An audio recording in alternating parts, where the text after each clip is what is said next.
Hey everybody, Jake and Gino here. And on our previous video, we were talking good money habits. We got the G-Dad coming in hot this week, talking about goals. Gino, how you doing? Jake, this is one of my favorite lessons, one of my favorite topics to talk about because I would not be here with Jake Stenziano right now if it wasn't for goal setting. Bottom line, everybody, if you don't set goals, you're not going to know where you need to go. Proper planning prevents piss poor performance. Let me say that again, everybody. Proper planning prevents piss poor performance. Now, you may be saying, how do I set goals? I've never done it before. Guess what? About 90% plus of the people in this country don't set goals. The ones who do, those are the ones who are vastly more successful. Let's start out with the framework that I've used over the last 15 years to set goals. Jake and I like to call this the SMART system, the acronym. I want everyone to write that down. SMART. The first one, S, is be specific. What are you trying to achieve? Let me give you an example. When I was leaving my restaurant job, what did I want? I always said, I don't want to be at the restaurant. That's not specific. What do I want to do? Chunk it down and be specific. For me, it was getting into multifamily real estate and start building a business that way. So the S, when you're setting a goal, be specific with that goal.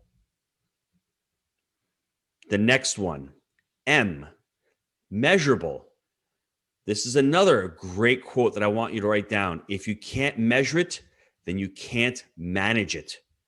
If you can't measure your goal, if you're saying, I want to do something by some period of time, and there's no way to measure it, there's no way to track it, how do you know if you've been successful or not? You need to measure that goal. The next one, A, achievable. Listen, if you're working a W-2 job making 30 grand a year, and you're saying to yourself, I want to make $1 million in passive income in the next 12 months, probably not achievable. You need to be passionate about your goals, but if you have no chance of achieving that goal, are you really going to work towards it? Work towards goals that are achievable. The next one, R, reasonable. Is it reasonable for you to be able to accomplish that goal? Just like that A, achievable. You need to set goals that are reasonable. The last one is T, time. There needs to be a specific time. By December 25th, 2021, I need to have this goal done. Put a time frame on it because time is of the essence. What happens is if it's open-ended, your subconscious is going to be telling itself, hey, I have plenty of time. I don't really have to worry about it. I don't have to work on it. If you put a time frame on it, you will achieve it. Now, let me share a couple of docs before I let Jake jump in here. We have a weekly planner that I use. This is blank. This is going on next week. 7 days. Yes, I put 7 days because Saturday and Sunday I do things also. And I have weekly wins here. So if you want a copy of this, email me, gino@jakeandgino.com. The other thing is we have the yearly planners too.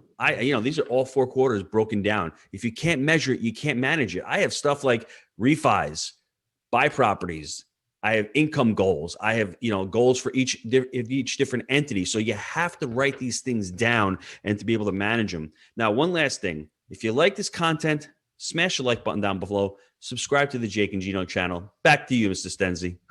So I break this down into 2 camps, and that's just a great introduction there, Gino, because you're all multifamily entrepreneurs out there looking to invest, set your businesses up for success. So 1, we have the business goals, and 2, we have the personal goals. So how do we do it? Gino laid the framework for SMART goals. That's the framework, but you got to divide them into 2 camps. That's how we set our lives up. So number 1, you have the business goals, or what we like to call quarterly priorities.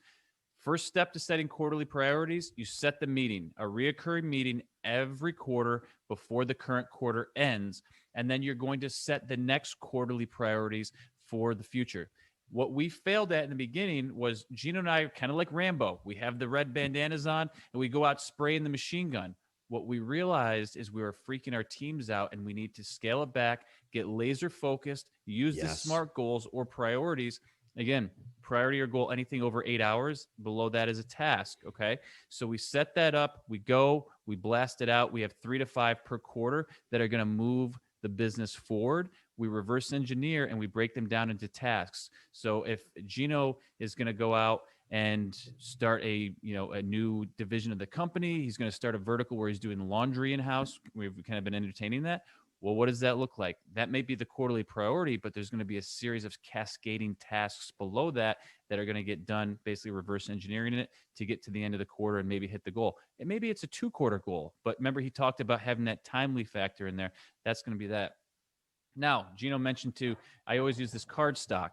That's going to be the personal goals. Every morning, I have these really, we call them our BHAGs or whatever. I write them down every morning. Big, hairy, audacious goals. Thank you, Write sir. that down, everybody. Yeah. Big, hairy, audacious goals. You need to have them. They need to be achievable and reasonable, but they need to be really out there where you can stretch. And if you don't get to them, it's okay because you get to here, but at least you're getting to here and not getting to here. Right, Jake?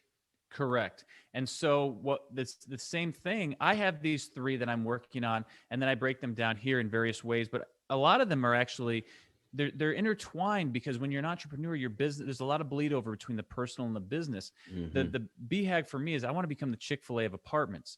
That's broken down into our customer journey and our quarterly plans. Essentially, I want to deliver that Chick-fil-A type level customer experience for our folks that are living in our apartment homes.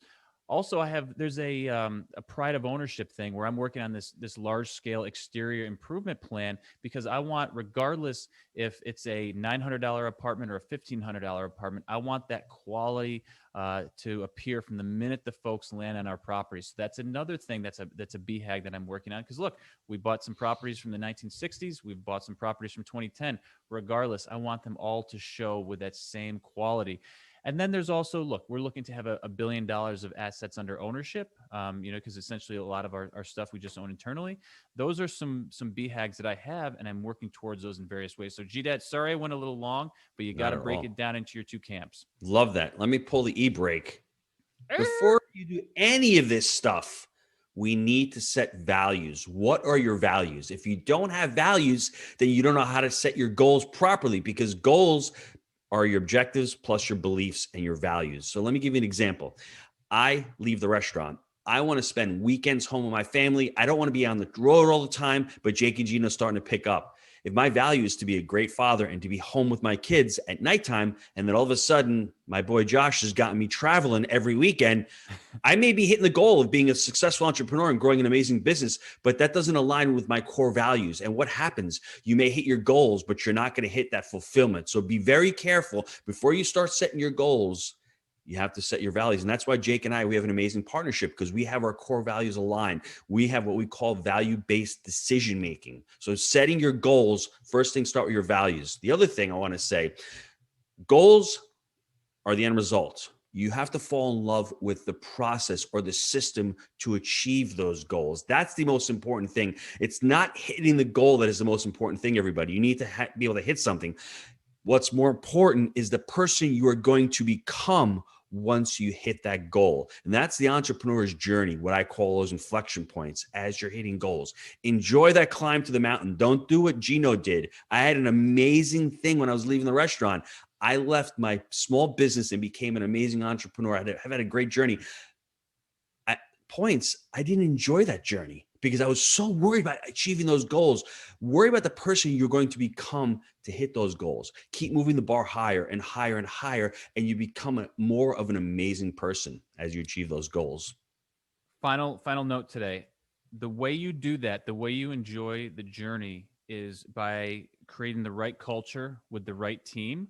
People, systems, and culture. Having the right people with you and the right machine behind it will make the journey enjoyable. And that's the trick to all this. Love you, Mr. Stenzi. Next week, we're talking all about money. All of a sudden, that energy changed. When I say that word money, we're going to be talking about what is money, right? Down below, any comments, please leave them from us. Smash that like button. Mr. Stenzi, I'll see you next week, brother. Thanks, G-Dad.